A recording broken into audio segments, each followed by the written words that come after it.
Hello guys, this is Vikas and you watching BK24 study zone. जैसा कि आप सभी को पता है कि भारत को पहले लोकपाल मिल गए हैं। आप यहाँ पर देख पा रहे हैं, ये है PC घोष, भारत के पहले लोकपाल। तो इस वीडियो लेक्चर में मैं आपको बताने वाला हूँ लोकपाल के बारे में, कैसे इनका चुनाव होता है, कैसे इनकी नियुक्ति होती है, कितने साल तक इनकी नियुक्ति होती है, इनके वेतन और भत्ते किस तरीके से दिए जाते हैं। तो इन सभी चीज़ों के बारे में हम इस वीडियो लेक्चर में बात करेंगे। शुरू से लेकर लास्ट तक जरूर देखिएगा, आपके एग्जाम के लिए काफ़ी ज़्यादा बेनिफिशियल होगा ये वीडियो। शुरू करते हैं PC घोष। एक छोटा सा इंट्रोडक्शन हमारे पहले लोकपाल की बारे में। इनका जन्म हुआ था 1952 में। इनका नाम है पिनाकी चंद्र घोष, या फिर शॉर्ट में अगर आप बोलेंगे तो PC घोष। इन्होंने जो अपनी कानून संबंधित पढ़ाई है वो कोलकाता से पूरी की। उसके बाद 1997 में ये कोलकाता हाई कोर्ट के जज बने। दिसंबर 2012 में आंध्र प्रदेश के जो है मुख्य न्यायाधीश बने। ये आंध्र प्रदेश हाई कोर्ट के मुख्य न्यायाधीश बने और वहाँ पर इन्होंने कई फैसले लिए ऐसे जो हमेशा चर्चा में रहे, जिसमें से जो महत्वपूर्ण फैसला था वो ADMK की पूर्व सचिव शशिकला को भ्रष्टाचार के आरोप में सजा सुनाना है। शशिकला का नाम बहुत ज़्यादा जो है फेमस है, तो उन्हीं को जो है भ्रष्टाचार के एक आरोप में इन्होंने सजा सुनाई थी।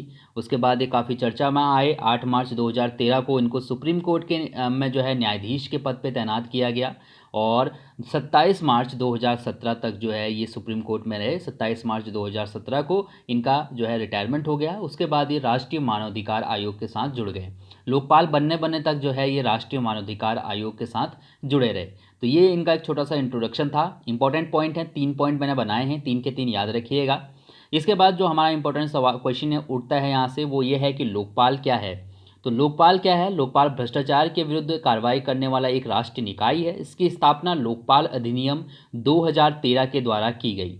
भारत में लोकपाल 1 जनवरी 2014 से लागू किया गया है। तो इस चीज़ आपको यहाँ से ध्यान होना चाहिए, जब इस तरीके से जब कोई विधेयक, कोई अधिनियम लागू किया जाता है तो उसके बारे में एग्जाम में ज़रूर पूछा जाता है। चाहे आप सूचना का अधिकार की बात करें तो सूचना का अधिकार किस अधिनियम से लागू किया गया, कब जो है लागू किया गया, ये क्वेश्चन उस वक्त बहुत ज़्यादा पूछे जाते थे।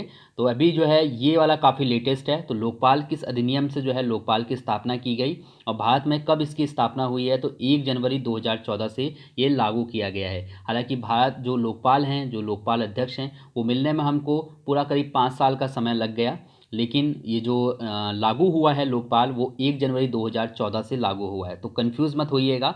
इसके अलावा यहाँ पर से याद रखिएगा कि लोकपाल के दायरे में पूर्व प्रधानमंत्री समेत सभी लोक सेवक आएंगे, जिसमें कैबिनेट मंत्री हो गए, किसी भी तरीके के मंत्री होंगे, सबके सब जो है लोकपाल के अंतर्गत आएंगे। कहने का मतलब ये है कि अगर किसी पे भी भ्रष्टाचार का आरोप लगता है, भले ही वो पूर्व प्रधानमंत्री ही क्यों ना हो, तो उसके खिलाफ जो है डायरेक्टली लोकपाल कार्रवाई कर सकता है।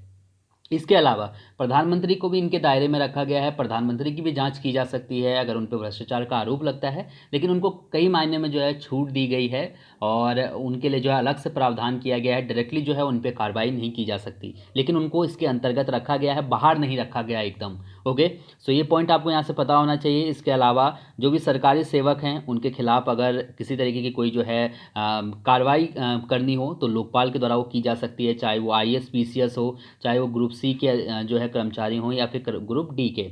लोकपाल और लोकायुक्त कानून के तहत जो है भ्रष्टाचारों की जांच की जा सकती है और इसके अंतर्गत लोकपाल की अगर बात करें तो लोकपाल जो है वो केंद्र में होगा और राज्यों में लोकायुक्त की नियुक्ति की जाएगी।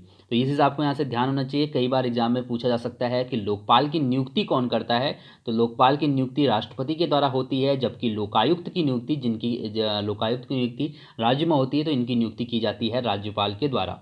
ठीक है, तो ये पॉइंट यहाँ से काफ़ी इंपॉर्टेंट है, आपको ये चीज़ याद होना चाहिए।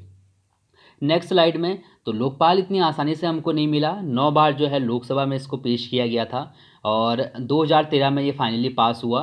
1968 में पहली बार जो है लोकपाल बिल जो है पेश किया गया था लोकसभा में और उसके बाद 1971 में, फिर 1977 में, फिर 1985 में, फिर 1989 में, उसके बाद 1998 में, फिर 2001 में, 2011 में और 2011 के बाद 2013 में जो है ये लोकसभा में पास हो पाया। ओके, यहाँ पर से अगर हम बात करें तो सिर्फ भारत में लोकपाल नहीं है और बहुत से देशों में जो है लोकपाल है और न जाने कितने 100 साल पहले ही जो है लोकपाल बना दिया गया है। और कई देशों में जो है लोकपाल को ओम्बड्समैन के नाम से जाना जाता है। सबसे पहला जो लोकपाल है वो स्वीडन में बनाया गया था। 1809 में स्वीडन में पहला लोकपाल था। उसके बाद फिनलैंड में 1918 में, डेनमार्क में 1954 में, नॉर्वे में 1961 में और ब्रिटेन में 1967 में जो है भ्रष्टाचार को समाप्त करने के लिए लोकपाल की स्थापना की गई थी। तो आप लोग देख पा रहे होंगे कि 1809 से जो है में पहली बार जो है लोकपाल की स्थापना की गई थी और स्वीडन में, और हमारे देश में की गई है 2019 में। तो आप देख सकते हैं कि हम लोग अभी कितना पीछे चल रहे हैं। ठीक है, इसके अलावा यहाँ पर से अगर हम जब भी लोकपाल की बात करेंगे तो एक नाम जो हमेशा याद होना चाहिए वो है अन्ना हजारे। कहीं ना कहीं इनका एक महत्वपूर्ण योगदान रहा है लोकपाल को पास कराने में। 26 अगस्त 2011 को आमरण अनशन पे बैठे थे ये, और उसके बाद ही जो है फाइनली सरकार के ऊपर इतना ज़्यादा प्रेशर हुआ कि फाइनली जो है कोई ना कहीं मतलब कह सकते हैं कि नया रास्ता निकालना पड़ा गवर्नमेंट को और लोकपाल बिल जो है लाया गया। तो ये चीज़ हमको यहाँ से ध्यान होनी चाहिए। इनका काफ़ी महत्वपूर्ण योगदान है इस पूरे लोकपाल को जो है भारत में लोकपाल लाने में। ठीक है, इसके अलावा थोड़े बहुत इनके बारे में जानकारी रख सकते हैं, आप लोग गूगल से पढ़ सकते हैं। पूर्व सैनिक है ये और सेना में शामिल हुए थे। तो बस इतना याद रखिएगा इनके बारे में। ठीक है, तो इनका योगदान जरूर ध्यान रखिएगा। इसके अलावा अगर हम बात करें लोकपाल की संरचना, जो लोकपाल हम बोल रहे हैं तो इसके क्या है कि जो नियम बनाए गए हैं उसके अनुसार लोकपाल जो समिति होगी, जो लोकपाल होगा उसमें एक अध्यक्ष होगा जो पीसी घोष हैं, वो अध्यक्ष हैं लोकपाल के, और अधिकतम 8 सदस्य इसमें शामिल होंगे, जिसमें 4 ऐसे सदस्य होंगे जो कि न्यायिक क्षेत्र से संबंधित होंगे। साथ ही साथ कम से कम 50% सदस्य अनुसूचित जाति, अनुसूचित जनजाति, अन्य पिछड़ा वर्ग, अल्पसंख्यक और महिलाएं होनी चाहिए। यानी कि 50% जो है इतनी रिजर्व की गई हैं इन सभी वर्गों के लिए। तो ये चीज़ ध्यान रखिएगा। लोकपाल अध्यक्ष जो है सर्वोच्च न्यायालय का वर्तमान या पूर्व न्यायाधीश या फिर उच्च न्यायालयों का मुख्य न्यायाधीश होना चाहिए। इसके साथ जो कानून का जो है एक ज्ञाता हो, उच्च ज्ञाता, करीब 25 साल का जिसके पास एक्सपीरियंस हो, तो उसको भी जो है लोकपाल समिति में शामिल किया जा सकता है।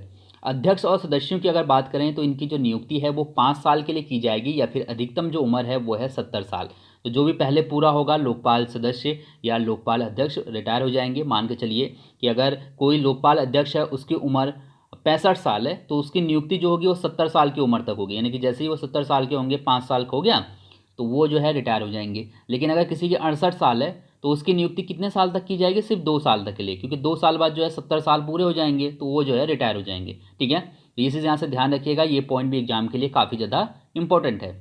इसके बाद हमने बात की कि लोकपाल की जो संरचना है वो कैसे होती है, किस तरीके से जो है लोकपाल समिति है, क्या क्या कितने सदस्य होते हैं इसमें, मैंने आपको ये बता दिया है। अब लोकपाल का जो चयन है वो कैसे होगा, कोई व्यक्ति लोकपाल कैसे बन सकता है? तो लोकपाल का चयन 5 सदस्यीय समिति को करना होता है। इन 5 सदस्यों में प्रधानमंत्री शामिल होते हैं, लोकसभा अध्यक्ष शामिल होती हैं, विपक्ष के नेता और मुख्य न्यायाधीश, साथ ही साथ राष्ट्रपति की तरफ से एक विख्यात कानूनविद को इसमें शामिल किया जाता है। जो अभी पीसी घोष नियुक्त हुए हैं लोकपाल, उनके चयन में जो मंडल था 5 सदस्यीय जो समिति थी उसमें प्रधानमंत्री नरेंद्र मोदी शामिल थे। इसके अलावा वर्तमान में जो लोकसभा के अध्यक्ष हैं सुमित्रा महाजन, वो भी शामिल थी। भारत के मुख्य न्यायाधीश हैं रंजन गोगोई, तो ये भी इसमें शामिल थे। नेता विपक्ष जो है हम यहाँ पर होल्ड करेंगे, मैं आपको नेक्स्ट पॉइंट में बताऊंगा। साथ ही साथ जाने माने कानूनविद मुकुल रोहतगी भी जो है इसमें शामिल थे। तो कुल मिला के 4 लोगों ने बेसिकली जो है इस बार लोकपाल का चयन किया था, क्योंकि नेता विपक्ष ने जो है इसमें भाग नहीं लिया था। यहाँ पर आप देख पा रहे होंगे कि लोकसभा में पर्याप्त संख्या बल ना होने के कारण जो मुख्य विपक्षी दल कांग्रेस है उसके प्रतिनिधि जो हैं मल्लिकार्जुन खड़गे, इन्होंने जो है नेता प्रतिपक्ष की मान्यता इनको नहीं दी गई थी। तो इसलिए जो है इस बार सिर्फ 4 लोगों ने जो है लोकपाल का चयन किया है। लेकिन अगर आने वाले टाइम में एक बार लोकपाल का चुनाव होते हैं और विपक्ष में कोई पार्टी आती है, कांग्रेस के पास बहुमत जो है, कांग्रेस के पास सीटें नहीं है कि वो जो है विपक्ष की भूमिका निभा सके, जिसकी वजह से जो है यहाँ पर विपक्ष की इस बार जो है कोई भूमिका नहीं रही है लोकपाल के चयन में। ठीक है, हाँ, अगर आने वाले टाइम में अगर चुनाव में जो है इस तरीके से चुनाव होते हैं, इस तरीके से वोट मिलते हैं कि विपक्ष में कोई पार्टी आती है, तो फिर जो है लोकपाल का चयन जब अगली बार होगा तो उसमें नेता जो है विपक्ष का नेता भी शामिल होगा, यानी कि 5 सदस्य जो है वो पूरे होंगे। इस बार सिर्फ 4 सदस्यों ने जो है लोकपाल का चयन किया है। इसके अलावा अगर हम बात करें लोकपाल का वेतन और भत्ते कितने होते हैं, तो लोकपाल अध्यक्ष जो होता है, जो कि पीसी घोष हैं, पहले लोकपाल अध्यक्ष, तो इनका जो वेतन होगा वो मुख्य न्यायाधीश के समान वेतन होगा। इनको जो भत्ते दिए जाएंगे वो वही भत्ते दिए जाएंगे जो मुख्य न्यायाधीश को दिए जाते हैं, उच्चतम न्यायालय के जो मुख्य न्यायाधीश होते हैं उनको। ठीक है, साथ ही साथ जो सदस्य होते हैं उनको उच्चतम न्यायालय के न्यायाधीशों के द्वारा जितना भी जो वेतन होता है वो दिया जाएगा, और जो भत्ते प्राप्त होते हैं उनको वो भी दिए जाएंगे। ओके, सो आपको इस पॉइंट पता होना चाहिए। करीब 2.5 लाख के आसपास जो है ये पर मंथ का वेतन बन जाता है। इसके अलावा कुछ और भत्ते होते हैं। अभी ये जो अपग्रेड वेतन है वो मैं आपको बता रहा हूँ। पुराना वेतन जो है काफ़ी कम था, इसको अपग्रेड करके जो है 2.5 लाख कर दिया गया है जो मुख्य न्यायाधीश होते हैं उच्चतम न्यायालय के, और इसमें जो है कई भत्ते भी शामिल हैं। तो बस इतना याद रखिएगा, और जो इंपॉर्टेंट पॉइंट थे आपके लिए मैंने यहाँ पर सभी चीज़ें डिस्कस कर ली हैं। मुझे लगता नहीं कि कोई पॉइंट बचा होगा। कैसे चयन होता है और किस तरीके से इनकी संरचना होती है, किसने जो है इसमें योगदान दिया, लोकपाल भारत के अलावा और कितने देशों में हैं, और साथ ही साथ इसके बाद हमने देखा कि लोकपाल जो है वो कितनी बार जो है लोकसभा में पेश किया गया लोकपाल बिल, लोकपाल का क्या काम है, लोकपाल किस तरीके से जो है क्या काम कर सकता है, किस अधिनियम के द्वारा भारत में लोकपाल की स्थापना की गई है, ये भी मैंने आपको बताया। और पीसी घोष जो कि भारत के पहले लोकपाल हैं या फिर लोकपाल अध्यक्ष हैं, इनके बारे में मैंने आपको बताया। ठीक है, तो ये थी लोकपाल के बारे में टोटल जानकारी। यहाँ से एग्जाम में अगर क्वेश्चन पूछा जाता है तो आपका एक भी क्वेश्चन मिस नहीं होगा, क्योंकि जो एग्जाम के हिसाब से इंपॉर्टेंट पॉइंट हैं वो सभी मैंने यहाँ पर डिस्कस कर दिए हैं। So thank you so much इस वीडियो को देखने के लिए। आपका दिन शुभ हो। धन्यवाद।